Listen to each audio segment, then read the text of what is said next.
welcome to my YouTube channel Gyan Under the Sky Guards. This is me Akash. Students last video में हमने discuss करा था principal focus और focal length को।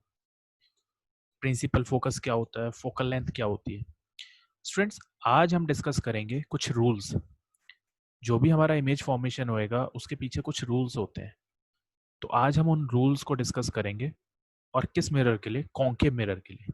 यानी कि today we are just going to discuss rules to form images in case of a concave mirror. तो students 4 rule है हमारे। There are 4 rules. One by one हम डिस्कस करेंगे, ब्रीफ में डिस्कस करेंगे। ठीक है स्टूडेंट्स, वीडियो की तरफ चलते हैं।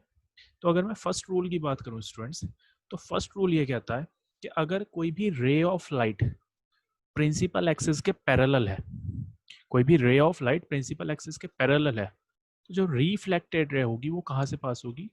जो रिफ्लेक्टेड रे होगी वो प्रिंसिपल फोकस से पास होगी।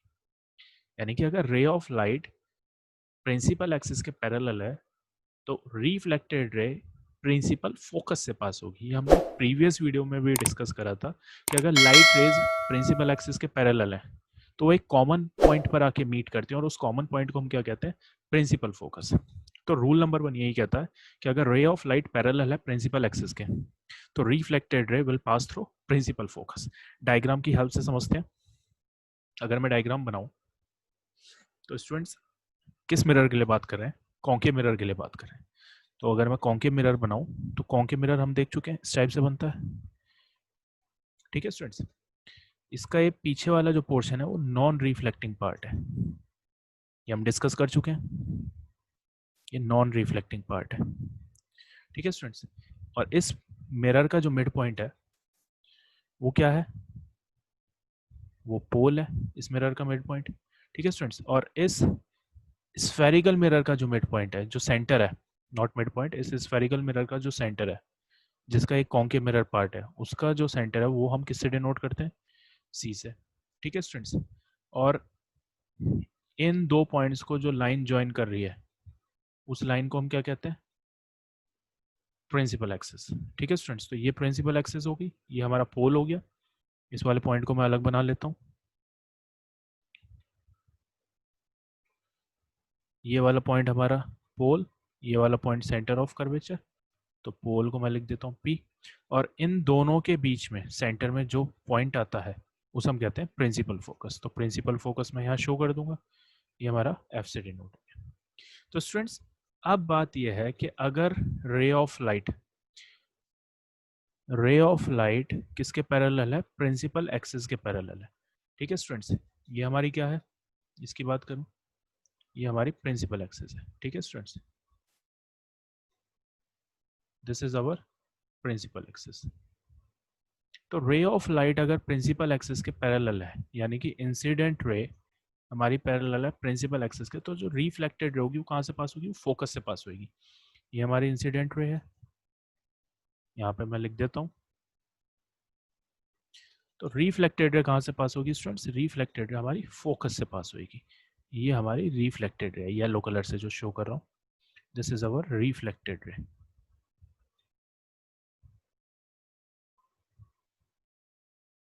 तो ये रूल है, और रूल यही है, इसी रूल के अकॉर्डिंग चलना है कि अगर रे ऑफ लाइट हमने देखा प्रिंसिपल एक्सिस के पैरेलल है तो रिफ्लेक्टेड रे कहाँ से पास होनी चाहिए? वो फोकस से पास होनी चाहिए। ठीक है स्टूडेंट्स, अब बात करते हैं रूल नंबर सेकंड की। तो रूल नंबर सेकंड ये कहता है कि अगर ray of light principal focus से पास हो रही है, अब रे ऑफ लाइट कहाँ से पास हो रही है? प्रिंसिपल फोकस से, तो रिफ्लेक्टेड रे किसके पैरेलल होगी? रिफ्लेक्टेड रे प्रिंसिपल एक्सिस के पैरेलल होगी। रूल नंबर फर्स्ट का जस्ट अपोजिट। रूल नंबर 1 क्या कह रहा था? Ray of light principal axis के पैरेलल है तो रिफ्लेक्टेड रे कहाँ से पास हो रही है? प्रिंसिपल फोकस से। अब वही रे ऑफ लाइट प्रिंसिपल फोकस से पास हो रही है तो रिफ्लेक्टेड रे क्या होगी? Reflected ray will be parallel to principal axis. Diagram की हेल्प से समझते हैं स्टूडेंट्स। ये हमारा कॉन्केव मिरर है। ठीक है students, this is our concave mirror, ये नॉन रिफ्लेक्टिंग पार्ट है। ये हमारी प्रिंसिपल एक्सिस होगी। ठीक है स्टूडेंट्स, यहाँ पे मैं लिख देता हूँ, this is our principal axis. और ये पॉइंट हमारा हो गया पोल, ये हो गया सेंटर ऑफ कर्वेचर और ये हो गया फोकस। ठीक है स्टूडेंट्स, अब क्या है, अब रूल ये कहता है कि रे ऑफ लाइट यानी कि इंसिडेंट रे हमारी पास हो रही है फोकस से। ठीक है स्टूडेंट्स, इंसिडेंट रे हमारी कहाँ से पास हो रही है, फोकस से पास हो रही है। ठीक है स्टूडेंट्स, यानी कि ये वाला पॉइंट हमारा फोकस है, फोकस से पास हो रही है। ये हमारी हो गई इंसिडेंट रे। तो रिफ्लेक्टेड रे किसके पैरेलल होगी, रिफ्लेक्टेड रे प्रिंसिपल एक्सिस के पैरेलल। यहाँ पे मैं लिख देता हूँ, ये हमारी इंसिडेंट रे, इस कलर से जो है वो हमारी इंसिडेंट रे। तो रिफ्लेक्टेड रे किसके पैरेलल होगी स्टूडेंट्स, रिफ्लेक्टेड रे हमारी प्रिंसिपल एक्सिस के पैरेलल होगी। ये हमारी रिफ्लेक्टेड रे है।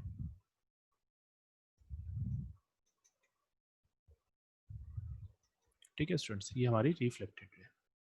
तो ये जस्ट रूल नंबर 1 का अपोजिट है। अब बात आती है रूल नंबर 3 की। तो रूल नंबर 3 ये कहता है कि अगर हमारी अगर हमारी रे of light centre of curvature से पास हो रही है, तो रिफ्लेक्टेड रे उसी पाथ पर वापस हो जाएगी जिस पाथ पे वो रे ऑफ लाइट, वो पर्टिकुलर इंसिडेंट रे आ रही है। यानी कि जिस पाथ पर इंसिडेंट रे आ रही है तो उसी पाथ पर रिफ्लेक्टेड रे वापस हो जाएगी रिफ्लेक्शन के बाद में। डायग्राम की हेल्प से देखते हैं स्टूडेंट्स। अगर मैं बात करूँ कॉन्केव मिरर को बनाऊं, तो ये हमारा कॉन्केव मिरर है, ये हमारा कॉन्केव मिरर है। ठीक है स्टूडेंट्स, पीछे वही कर देंगे, नॉन रिफ्लेक्टिंग पार्ट दिखा देंगे। ये हमारी हो गई प्रिंसिपल एक्सिस, ये मैं लिख देता हूँ प्रिंसिपल एक्सिस। ठीक है स्टूडेंट्स, ये पॉइंट हो गया हमारा पोल, ये पॉइंट हो गया हमारा सपोज करिए सेंटर ऑफ कर्वेचर, और ये फोकस। ठीक है स्टूडेंट्स, अब तो हमें पता चल गया सेंटर ऑफ कर्वेचर क्या है, फोकस क्या है, पोल क्या है। तो पहले मैं इसीलिए प्रिंसिपल एक्सिस बना रहा हूँ। तो रूल नंबर 3 ये कह रहा है कि इंसिडेंट रे अब कहाँ से पास हो रही है, इंसिडेंट रे हमारी सेंटर ऑफ कर्वेचर से पास हो रही है, यानी कि यहाँ पर ये हमारा सेंटर ऑफ कर्वेचर है, ये हमारी इंसिडेंट रे पास हो रही है। ठीक है स्टूडेंट्स, सेंटर ऑफ कर्वेचर से पास हो रही है। तो रिफ्लेक्टेड रे क्या होगा, यहाँ पे मैं लिख देता हूँ, ये हमारी इंसिडेंट रे है।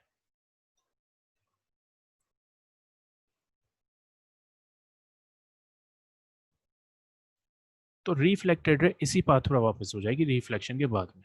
तो रूल नंबर 3 यही कहता है कि इंसिडेंट रे अगर पास हो रही है सेंटर ऑफ कर्वेचर से, यानी कि रे ऑफ लाइट पास हो रही है सेंटर ऑफ कर्वेचर से, तो रिफ्लेक्टेड रे इसी पाथ पर वापस हो जाएगी, रिटर्न बैक हो जाएगी रिफ्लेक्शन के बाद में। ठीक है स्टूडेंट्स, तो मैं दिखा देता हूँ, ये मेरा रिफ्लेक्टेड रे का एरो है, और मैं लिख देता हूँ ये रिफ्लेक्टेड रे होगी। ठीक है स्टूडेंट्स, तो रिफ्लेक्टेड रे देखिए आप इसी पाथ पर वापस होगी। अब बात आती है रूल नंबर 4 की। तो रूल नंबर 4 की बात करूं, अब हमारे पास में लास्ट पॉइंट बचता है पोल।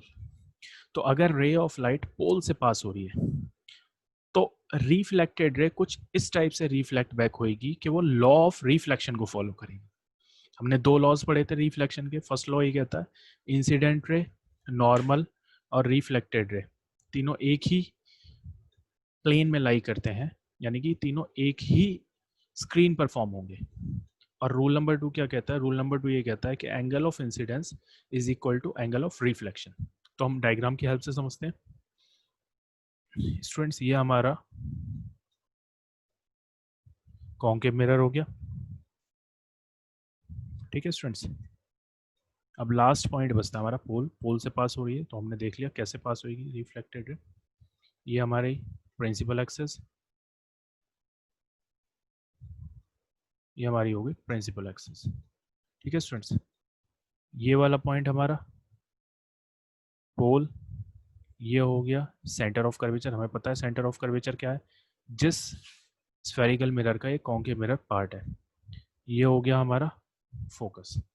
तो अब क्या है, अब हमारी जो रे ऑफ लाइट है, जो हमारी रे ऑफ लाइट है वो कहाँ से पास हो रही है, वो पोल से पास हो रही है, यानी कि हमारी रे ऑफ लाइट हो गई, इसे मैं नाम दे देता हूँ इंसिडेंट रे।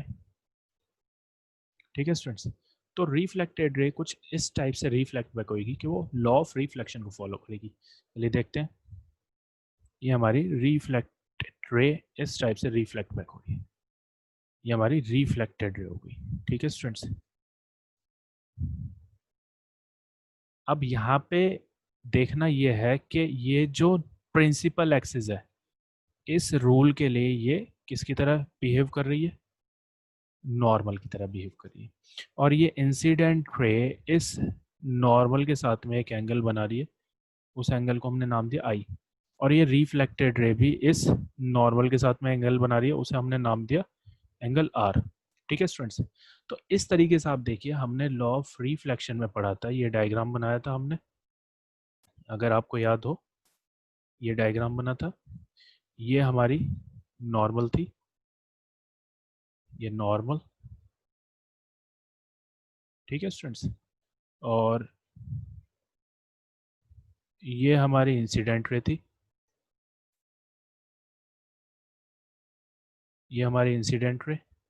ठीक है स्टूडेंट्स, और ये हमारी रिफ्लेक्टेड रे, ये हमारी इंसिडेंट रे थी और ये रिफ्लेक्टेड रे।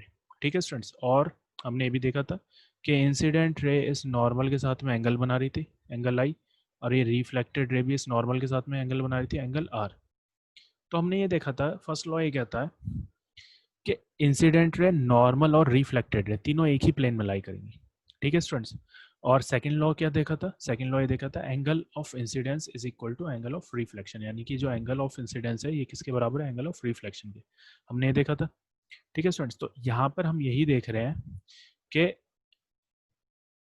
ये जो रे ऑफ लाइट है जब पोल से पास हो रही है तो रिफ्लेक्टेड रे कुछ इस टाइप से रिफ्लेक्ट बैक हो रही है, तो वो लॉ ऑफ रिफ्लेक्शन को फॉलो कर रही है। दोनों लॉ हमारे इस फिगर में दिख रहे हैं, इसके अकॉर्डिंग देखिए, यानी कि इंसिडेंट रे, नॉर्मल और रिफ्लेक्टेड रे तीनों एक ही प्लेन में लाई कर रहे हैं, और एंगल ऑफ इंसिडेंस किसके इक्वल है, एंगल ऑफ रिफ्लेक्शन। तो स्टूडेंट्स, ये कुछ रूल्स थे, और इन्हीं रूल्स की हेल्प से इमेज फॉर्मेशन होता है। ठीक है स्टूडेंट्स, तो जब भी हम इमेज फॉर्म करेंगे तो इन्हीं रूल्स को लेकर करेंगे, इन्हीं रूल्स को फॉलो करेंगे। तो आज हमने 4 रूल पढ़े।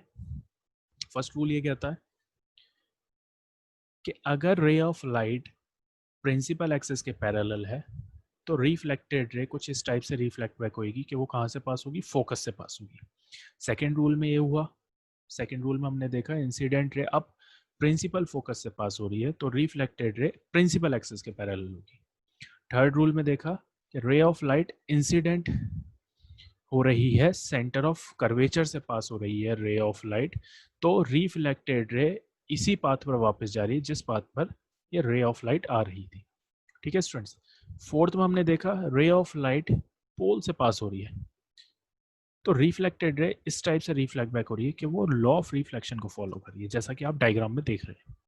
ठीक है स्टूडेंट्स, नेक्स्ट वीडियो में हम डिस्कस करेंगे image formation by concave mirror, बहुत इंपॉर्टेंट है, और इन्हीं रूल्स को लेके हम इमेज फॉर्म करेंगे कि हमारी इमेज कहाँ पर फॉर्म हो रही है, ऑब्जेक्ट कहाँ पर है, इमेज कहाँ पर फॉर्म हो रही है।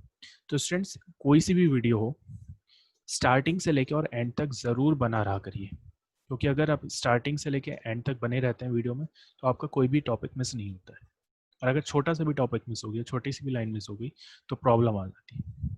तो स्टूडेंट्स, आज की वीडियो में बस इतना ही, बाकी पढ़ेंगे नेक्स्ट वीडियो में। ध्यान रखिए अपना, टेक केयर, बाय।